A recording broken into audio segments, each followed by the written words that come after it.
গল্পের শুরুতেই আমাদের নিয়ে যাওয়া হয় প্রশান্ত মহাসাগরের একদম গভীরে। সমুদ্রের নিচে মাটির ভেতরে একটা ফাটল দেখা দেয়, যেটাকে বলা হয় ব্রিজ বা অন্য জগতে যাওয়ার দরজা।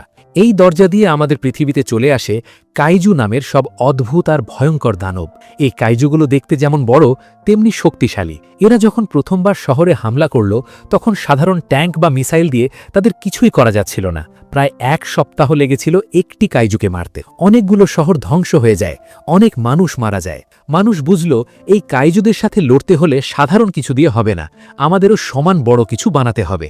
সারা পৃথিবীর সব দেশ তখন শত্রুতা ভুলে এক হয়ে গেল। তারা মিলে তৈরি করল কাইজুদের মতো বিশাল বিশাল সব রোবট, যাদের নাম দেওয়া হলো ইয়েগার। কিন্তু সমস্যা হলো এই রোবটগুলো এতই বড় যে একজন মানুষের মস্তিষ্ক বা ব্রেইন একা এই পুরো রোবটটাকে নিয়ন্ত্রণ করতে পারছিল না। ব্রেনের ওপর অনেক চাপ পড়ছিল। তাই বিজ্ঞানীরা বের করলেন এক নতুন পদ্ধতি। এখন থেকে একটা রোবট চালাতে 2 জন পাইলট লাগবে। এই পাইলটদের একে অপরের সাথে মনের মিল থাকতে হবে। তারা একটা বিশেষ মেশিনের মাধ্যমে একে অপরের স্মৃতি আর চিন্তাভাবনা শেয়ার করবে। এটাকে বলা হয় ড্রিফট, মানে 2 জনের মন মিলে যেন এক হয়ে যায়। তখন তারা একসাথে ওই বিশাল রোবটটাকে চালাতে পারবে। এবার পরিচয় করিয়ে দিই আমাদের গল্পের হিরো র্যালি এবং তার বড় ভাই ইয়ান্সির সাথে। তারা দুজনে মিলে জিপসি ডেঞ্জার নামের একটা নীল রঙের দারুণ ইয়েগার বা রোবট চালায়। তারা 2 ভাই হওয়ায় তাদের মনের মিল ছিল অসাধারণ। তারা অনেক কাইজুকে হারিয়ে পুরো বিশ্বের হিরো হয়ে গিয়েছিল। একদিন তাদের কাছে খবর এলো যে নাইফ হেড নামের একটা ক্যাটেগরি 3 কাইজু সমুদ্রের মাঝখানে আক্রমণ করেছে। মার্শাল স্ট্যাকার নামের লোকটি ছিল ইয়েগার প্রোগ্রামের সবকিছুর বস। তিনি 2 ভাইকে আদেশ দিলেন শুধু জায়গাটা পাহারা দিতে। কিন্তু র্যালি আর ইয়ান্সি দেখল একটা মাছ ধরার নৌকায় 10 জন মানুষ আছে এবং কাইজুটা তাদের দিকেই যাচ্ছে। মানুষদের বাঁচাতে তারা মার্শালের কথা অমান্য করে এগিয়ে গেল। সমুদ্রের বিশাল বিশাল ঢেউ উঠছে, চারদিকে ঝড়ো বৃষ্টি। হঠাৎ পানির নিচ থেকে পাহাড়ের মতো বিশাল কাইজুটা উঠে দাঁড়ালো। জিপসি ডেঞ্জার ঠিক সময় মতো গিয়ে নৌকাটাকে একপাশে সরিয়ে নিল। এরপর শুরু হলো অ্যাকশন। জিপসি ডেঞ্জার কাইজুটাকে একের পর এক ঘুষি মারতে লাগল। এক পর্যায়ে তারা তাদের প্লাজমা ক্যানন ব্যবহার করে কাইজুটাকে গুলি করল। মনে হলো কাইজুটা মরে গেছে, কিন্তু না, কাইজুটা খুব চালাক ছিল। সে হঠাৎ করে আবার পানির নিচ থেকে লাফিয়ে উঠল এবং জিপসি ডেঞ্জারের একটা হাত কামড়ে ছিঁড়ে ফেলল। এরপর সে রোবটের মাথার ওপর আক্রমণ করল, যেখানে পাইলটরা থাকে। র্যালির চোখের সামনে কাইজুটা তার ভাই ইয়ান্সিকে রোবটের ভেতর থেকে বের করে নিয়ে গেল। র্যালি একা হয়ে গেল। একটা রোবট একা চালানো মানে নিজের মগজ পুড়িয়ে ফেলা। কিন্তু র্যালি হাল ছাড়ল না। সে একাই রোবটটাকে নিয়ন্ত্রণ করে কাইজুটার মাথায় শেষ একটা গুলি চালিয়ে তাকে মেরে ফেলল। জিপসি কোনো মতে সমুদ্রের পাড়ে এসে আছড়ে পড়ল। র্যালি বেঁচে গেলেও তার প্রিয় ভাই আর নেই। এই দুঃখে সে রোবট চালানো ছেড়ে দিল, কারণ মৃত্যুর সময় সে তার ভাইয়ের সাথে কানেক্টেড ছিল। তার ভাইয়ের মৃত্যুর অনুভূতিটা সে অনুভব করতে পেরেছিল। এরপর কেটে গেল 5 বছর। পরিস্থিতি আরও খারাপ হয়েছে। কাইজুগুলো এখন ঘন ঘন আসছে আর অনেক বেশি শক্তিশালী হয়ে আসছে। মানুষ ইয়েগার রোবট বানাতে বানাতে ক্লান্ত হয়ে গেছে, কারণ রোবটগুলো কাইজুগুলোর কাছে হেরে যাচ্ছিল। পৃথিবীর নেতারা ভাবলেন রোবট বানিয়ে লাভ নেই, তার চেয়ে ভালো সমুদ্রের পাড়ে বিশাল উঁচু দেওয়াল তুলে দেওয়া হোক। তারা এই দেওয়ালের নাম দিলেন অ্যান্টি কাইজু ওয়াল। তারা ভাবলেন দেওয়াল থাকলে দানবরা শহরে ঢুকতে পারবে না। ইয়েগার প্রোগ্রাম বন্ধ করে দেওয়া হলো। মার্শাল স্ট্যাকারের হাতে এখন মাত্র 4টা রোবট বাকি আছে। সরকার তাকে আর টাকা দিচ্ছে না। মার্শাল কিন্তু হার মানার পাত্র নন। তিনি হংকংয়ে তার শেষ বেস বানিয়ে লড়াই চালিয়ে যাওয়ার সিদ্ধান্ত নিলেন। এদিকে আমাদের হিরো র্যালি এখন এক সাধারণ শ্রমিক। সে ওই বিশাল দেওয়াল বানানোর কাজ করে।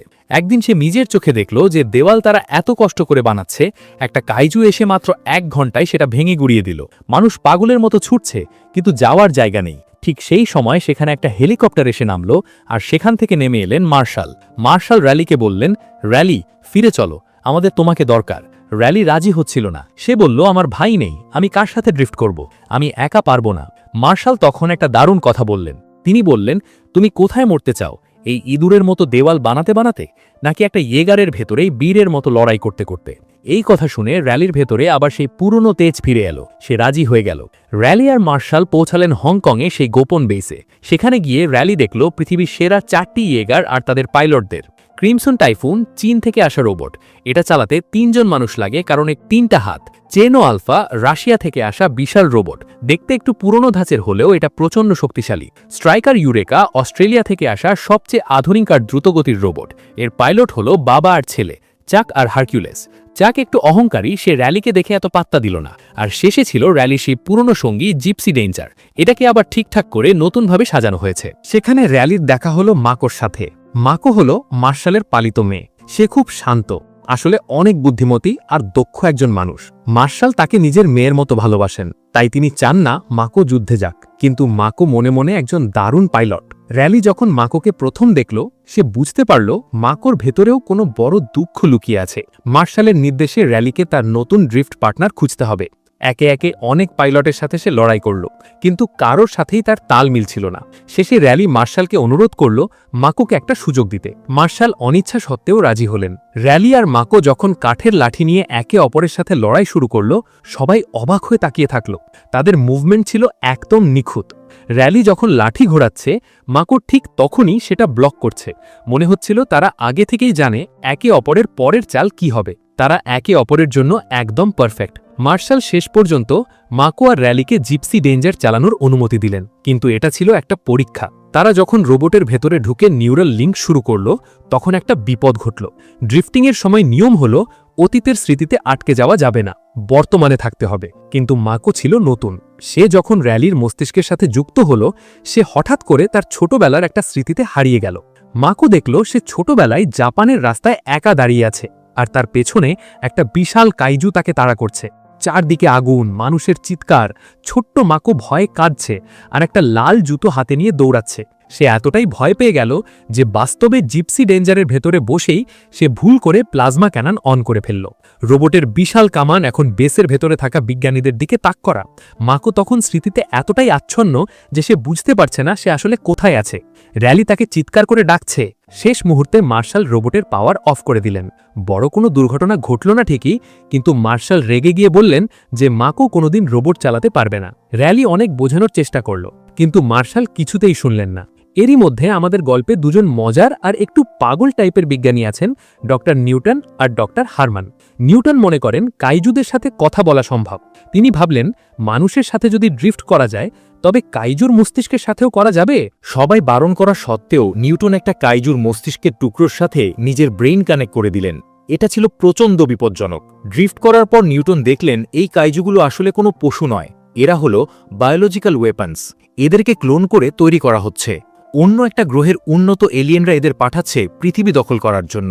নিউটন আরও জানতে পারলেন যে এলিয়েনরা এখন বুঝতে পেরেছে মানুষ তাদের প্রতিরোধ করার চেষ্টা করছে, তাই তারা এখন আরও বড় আর ভয়ঙ্কর কাইজু পাঠাবে।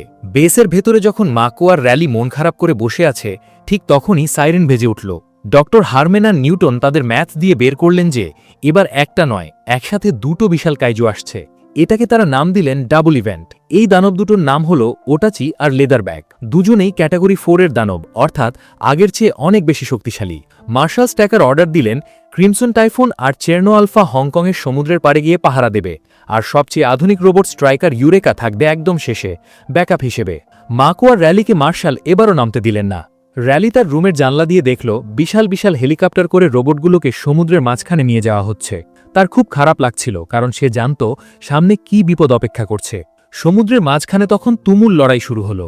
চীনের সেই 3 হাতওয়ালা রোবট ক্রিমসন টাইফুন তার ব্লেড দিয়ে ওটাচিকে আঘাত করার চেষ্টা করছিল।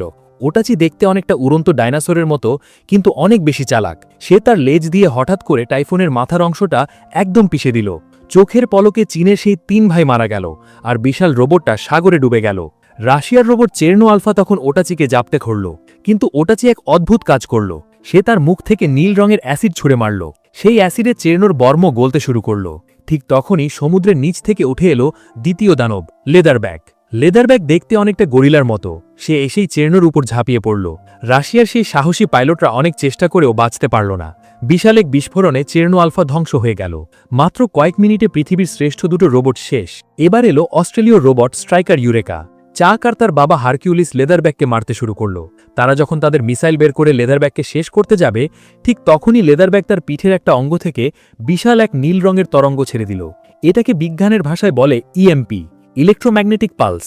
এই তরঙ্গের ফলে আশেপাশের সব ইলেকট্রনিক যন্ত্র বন্ধ হয়ে যায়। যেহেতু স্ট্রাইকার ইউরেকা খুব আধুনিক আর ডিজিটাল রোবট ছিল, তাই তার সব সিস্টেম সাথে সাথে হ্যাং হয়ে গেল। পুরো হংকং শহর অন্ধকার হয়ে গেল। একটা বাল্বও জ্বলছিল না। পাইলটরা রোবটের ভেতরে আটকা পড়ে গেল, আর বাইরে লেদারব্যাক তাদের দিকে এগিয়ে আসছে। মার্শাল বুঝলেন এখন আর বসে থাকার সময় নেই। তিনি র্যালি আর মাকোর দিকে তাকালেন। র্যালি বলল, মার্শাল, আমাদের জিপসি কিন্তু ডিজিটাল নয়, এটা একটা নিউক্লিয়ার রোবট। জিপসি ডেঞ্জার ছিল পুরনো দিনের অ্যানালগ রোবট। মার্শাল তাদেরকে অনুমতি দিলেন। র্যালি আর মাকো জিপসির ভেতরে ঢুকল। এবার আর কোনো ভুল নয়। তারা নিখুঁতভাবে ড্রিফট করল। সমুদ্রের মাঝে জিপসিকে নামিয়ে দেওয়া হলো। লেদারব্যাগ ভাবল এটাকেও আগেরগুলোর মতো সহজেই হারিয়ে দেবে, কিন্তু জিপসি ছিল আলাদা। র্যালি আর মাকো মিলে লেদারব্যাগকে একের পর এক ঘুষি মারতে শুরু করল। জিপসির হাতে থাকা এলবো রকেট দিয়ে তারা লেদারব্যাগের চোয়াল ঘুরিয়ে দিল। শেষমেশ তাদের প্লাজমা কামান দিয়ে লেদারব্যাগকে চিরতরে ঘুম পাড়িয়ে দিল। কিন্তু লড়াই তো এখনও শেষ হয়নি। ওটাচি তখনও বেঁচে আছে। সে পাগল হয়ে শহরের ভেতরে ঢুকে পড়ল। জিপসি ডেঞ্জার তাকে ধরার জন্য হংকংয়ের বড় বড় বিল্ডিংয়ের মাঝ দিয়ে এগোতে লাগল। ওটাচি যখন জিপসিকে মারতে আসছিল তখন জিপসি একটা বিশাল মালবাহী জাহাজ হাতে নিয়ে নিল। লোহার জাহাজকে লাঠির মতো ধরে তারা ওটাচির মাথায় মারতে লাগল। ওটাচি বুঝল এভাবে জেতা সম্ভব নয়। সে হঠাৎ করে তার বিশাল ডানা মেলল। সে জিপসি ডেঞ্জারকে জাপটে ধরে আকাশের অনেক উঁচুতে নিয়ে যেতে লাগল। মাকো আর র্যালি দেখল তারা পৃথিবীর বায়ুমণ্ডল ছাড়িয়ে মহাকাশের কাছাকাছি চলে যাচ্ছে। অক্সিজেনের অভাবে তাদের দম বন্ধ হয়ে আসছে। ওটাচি চাইছে তাদের ওখান থেকে ফেলে দিতে, যাতে জিপসি মাটিতে পড়ে ভেঙে টুকরো টুকরো হয়ে যায়। ঠিক সেই মুহূর্তে মাকো চেইন সোর্ড অ্যাক্টিভেট করল। সেই তলোয়ার দিয়ে তারা মাঝ আকাশেই ওটাচিকে 2 টুকরো করে দিল। তারপর সোজা ওপর থেকে জিপসি একটা স্টেডিয়ামের ওপর ল্যান্ড করল। হংকং শহর সেই রাতের মতো বেঁচে গেল। এদিকে ডক্টর নিউটন কাইজুর সাথে ড্রিফট করে একটা অদ্ভুত তথ্য জানতে পেরেছেন। তিনি হংকংয়ের ব্ল্যাক মার্কেটের ডন হানিবালের কাছে গেলেন। হানিবাল কাইজুর শরীরের অঙ্গ প্রত্যঙ্গ বিক্রি করে কোটিপতি হয়েছেন। নিউটন তাকে বললেন যে তার একটা তাজা কাইজুর মস্তিষ্ক লাগবে। ঠিক সেই সময় তারা খবর পেল যে মরে যাওয়া ওটাচি আসলে গর্ভবতী ছিল। তার পেট থেকে একটা ছোট কাইজু বেরিয়ে এলো। সেই ছোট কাইজুটা নিউটনকে প্রায় গিলে ফেলেছিল, কিন্তু তার গলার নাড়ি ছিঁড়ে সে নিজেই মারা গেল। নিউটন আর ডক্টর হারম্যান এবার একসাথে সেই ছোট কাইজুর মস্তিষ্কের সাথে নিজেদের কানেক্ট করলেন, আর যা জানলেন তাতে তাদের পায়ের তলার মাটি সরে গেল। তারা দেখলেন ওই যে সমুদ্রের নিচে ফাটল বা ব্রিচ আছে, সেটা কোনো সাধারণ দরজা নয়, ওটা অনেকটা বারকোড রিডারের মতো কাজ করে। যদি কোনো কাইজুর ডিএনএ সাথে থাকে তবেই ওই দরজা দিয়ে ভেতরে ঢোকা সম্ভব। মানুষ যদি সেখানে বোমা ফেলে তবে সেটা কাজ করবে না যতক্ষণ না তারা সাথে একটা কাইজুর শরীর নিয়ে যাচ্ছে। এদিকে হংকং বেসে এখন চূড়ান্ত প্রস্তুতি চলছে। মার্শাল এক বড় সিদ্ধান্ত নিলেন। যেহেতু অস্ট্রেলীয় পাইলট হারকিউলিস আহত, তাই মার্শাল নিজে স্ট্রাইকার ইউরেকা চালাবেন। তার সাথে থাকবে হারকিউলিসের ছেলে চাক। মার্শাল জানতেন তার শরীর ভালো নেই, কারণ তিনি অতীতে একাই ইয়েগার চালিয়েছিলেন এবং তাতে তার শরীরে রেডিয়েশন ছড়িয়ে পড়েছিল। তিনি জানতেন এই মিশন থেকে তিনি হয়তো আর ফিরে আসবেন না। তবুও পৃথিবীর জন্য তিনি নিজের জীবন দিতে তৈরি ছিলেন। অন্যদিকে র্যালি আর মাকো তৈরি তাদের জিপসি নিয়ে। ডক্টর নিউটন আর হারম্যান দৌড়ে এসে একটা জরুরি খবর দিলেন। তারা বললেন, তোমরা যে পারমাণবিক বোমাটা নিয়ে যাচ্ছ সেটা কাজ করবে না। ওই ব্রিজটা কেবল তখনই খুলবে যখন কোনো কাইজুর শরীর সেটার ভেতর দিয়ে যাবে। এটা অনেকটা আমাদের অফিসের আইডি কার্ড পাঞ্চ করার মতো। মার্শাল বুঝলেন বোমাটা ফাটানোর আগে তাদের কোনো একটা কাইজু সাথে নিয়ে ওই গর্তের ভেতরে ঢুকতে হবে। বিশাল বিশাল জাহাজ দিয়ে জিপসি আর স্ট্রাইকার ইউরেকাকে মাঝ সমুদ্রে নিয়ে যাওয়া হলো। তারপর শুরু হলো গভীর পানিতে নামার পালা। সমুদ্রের নিচের চাপ অনেক বেশি ছিল। হঠাৎ রাডারে সংকেত পাওয়া গেল। এবার একটা নয়, দুটো নয়, মোট 3টে কাইজু আসছে। তাদের মধ্যে একটি হলো ইতিহাসের প্রথম ক্যাটেগরি 5, যার নাম স্ল্যাটার্ন। এটা এত বড় যে জিপসি বেঞ্জারও তার সামনে একটা খেলনার মতো লাগছিল। অন্য দুটো ছিল স্কানার আর রাইজু। সমুদ্রের তলদেশে শুরু হলো এক যুদ্ধ। রাইজু আর স্কানার মিলে জিপসি ডেঞ্জারকে আক্রমণ করল।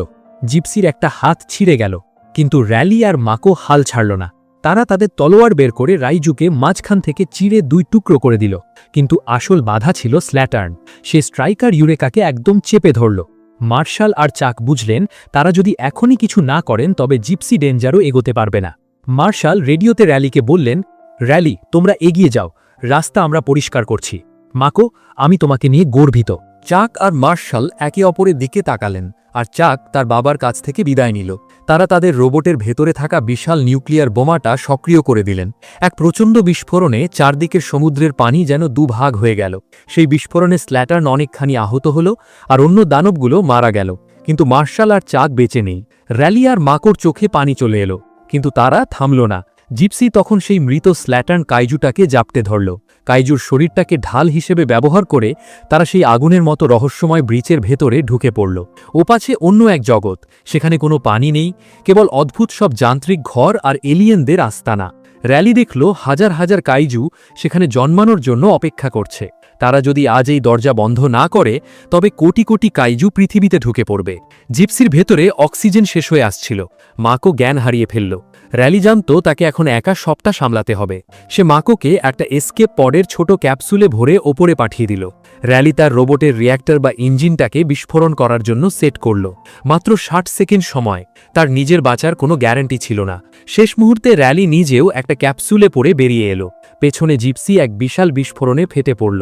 সেই আগুনের গোলায় এলিয়েনদের পুরো আস্তানা আর ওই ভয়ঙ্কর দরজাটা চিরতরে বন্ধ হয়ে গেল। সমুদ্রের শান্ত নীল জলে একটা ক্যাপসুল ভেসে উঠল। ভেতরে মাকো চোখ খুলে দেখল সে বেঁচে আছে।